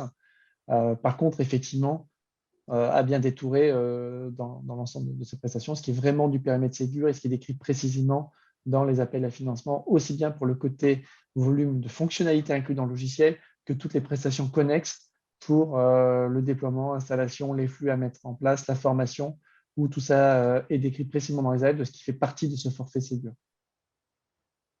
Et comme disait Noël, donc aussi ce qui n'en fait pas partie. Voilà, et notamment n'en font pas partie tout ce qui est matériel ou infrastructure. On est vraiment uniquement sur les solutions métiers et les fonctionnalités définies dans les exigences. Et le déploiement d'une mise à jour majeure, donc on n'est pas non plus sur un rattrapage de version qui serait vraiment trop vieille. On a mis une séance de formation de souvenirs. Donc du coup, si l'établissement souhaite avoir d'autres séances de formation, c'est possible. Du coup, c'est hors forfait Ségur. On a une nouvelle question sur la compatibilité des différentes versions. Concernant la compatibilité ascendante dans le cas d'une montée en version majeure, refonte du logiciel, changement de technologie, peut-on également conserver le référencement? Mais encore une fois, comme on en a parlé tout à l'heure, c'est-à-dire que s'il y a un risque que le référencement antérieur ne soit pas, enfin, que si vous redéveloppez les fonctionnalités, évidemment, on peut avoir besoin de repasser par le référencement puisque vous avez un risque de casser, comme pour reprendre l'expression de Christophe, les fonctionnalités sur lesquelles vous aurez été référencé antérieurement.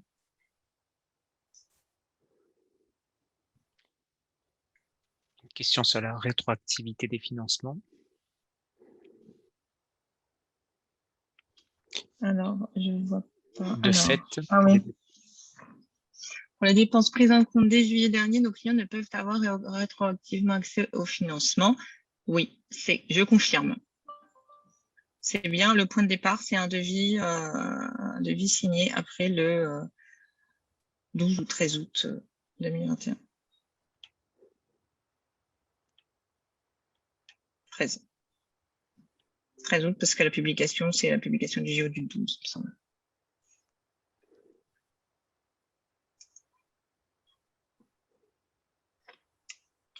Je crois qu'on a répondu à toutes les questions. Si on en a oublié, n'hésitez pas à ouvrir votre micro ou lever la main pour la poser. Je crois qu'on a tout pris. Ah, on a une nouvelle.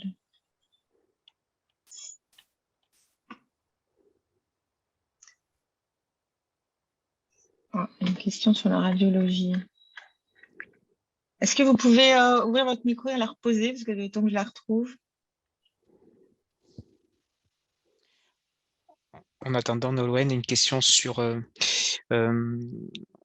faut-il attendre d'être référencé avant d'activer la fonction RI?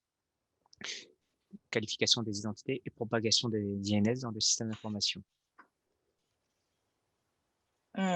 Pour entrer dans le cadre du financement, en fait, on n'est jamais obligé d'attendre, hein, c'est pas la question, mais pour entrer dans le cadre du financement des prestations, donc déjà ce devis, vous pouvez faire signer un devis sous réserve de l'obtention du référencement, auquel cas vous pouvez entrer dans le cadre du financement, mais vous ne pourrez faire la demande de financement pour le paiement de votre devis qu'une fois que vous aurez obtenu le référencement. Et si vous faites ça, vous faites donc signer un devis sous réserve de l'obtention du référencement et vous vous engagez à entrer dans le processus de référencement dans les 120 jours qui suivent.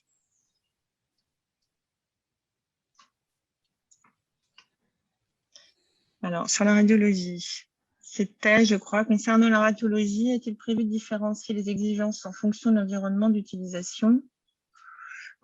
Par exemple, pour les RIS, ils transmettent le compte-rendu au DPI, qui se charge ensuite de l'envoyer au DMP. Est-il possible que le RIS réponde uniquement aux exigences de génération du fichier CDR2, mais ne soit pas concerné par les exigences de transmission?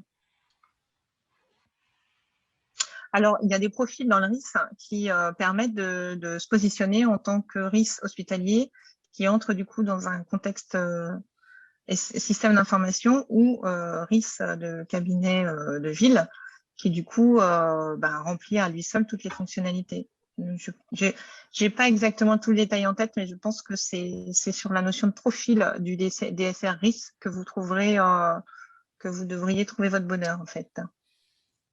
Exactement. Côté hôpital, il y a très peu de profils, mais du coup, côté biologie, imagerie, justement, pour les cadres de déploiement de cette façon-là, il y a des profils qui ont été indiqués dans les DSR, justement. Donc, effectivement, bien regarder précisément les profils entre les gens qui sont déployés comme établissement, ceux qui font référentiel du coup d'identité ou non.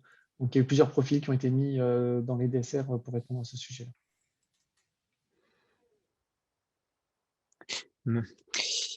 Monsieur Nicole, qui effectivement répond effectivement, mais le profil hospitalier demande l'émission du compte-rendu vers le DMP et MS Santé.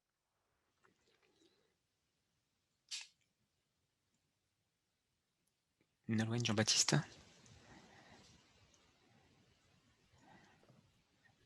Du coup, on va prendre la question. La chose, du coup, je n'ai pas nécessairement la réponse.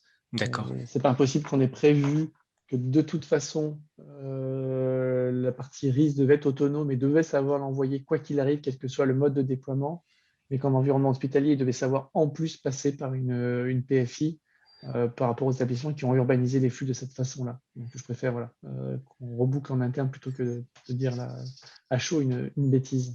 Il me semble que du coup, il était plutôt prévu que quoi qu'il arrive, le RIS sache alimenter, et plus dans le cas la partie établissement, il n'est pas nécessairement à faire référentiel d'identité, mais que par contre, il s'agit de faire le flux intra-hospitalier vers la PFI pour l'envoyer. Merci. Mais à confirmer, donc du coup, voilà, il faut qu'on confirme.